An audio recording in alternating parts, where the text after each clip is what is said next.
எங்களுக்கு வேற எந்த அஜெண்டாவும் கிடையாது. அதனாலதான் பாத்தீங்கன்னா கொள்கை எதிரி யாரு, அரசியல் எதிரி யாருன்னு திட்டவட்டமா சொல்லிட்டு அது வெளியே சொல்லிட்டு களத்துக்கு வந்திருக்கிறோம்.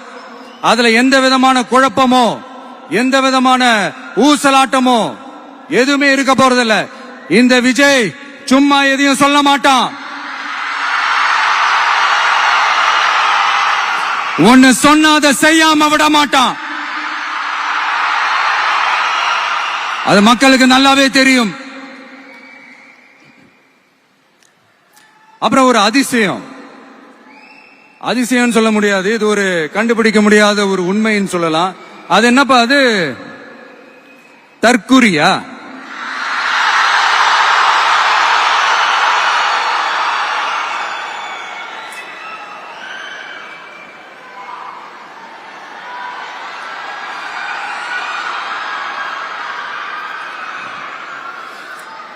நம்ம டிவிகேக்கு சப்போர்ட் பண்ற கோடிக்கணக்கான லட்சக்கணக்கான மக்கள், நம்மளுடைய நண்பிகள், நம்மளுடைய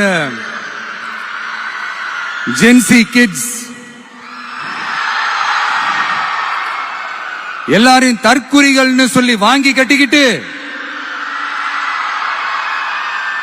இப்ப அவங்களாம் தற்குறி எல்லாம் கிடையாது, அப்படிலாம் அவங்கள கூப்பிடாதீங்க, அவங்க சங்கிகள்லாம் கிடையாது, அப்படிலாம் அவங்கள கூப்பிடாதீங்கன்னு சொல்லி ஒரு குரல்.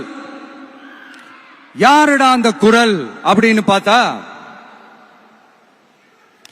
இப்ப ரீசெண்டா அறிவு திருவிழான்னு ஒண்ணு நடத்தினாங்கல்ல, சாரி அவதூறு திருவிழா.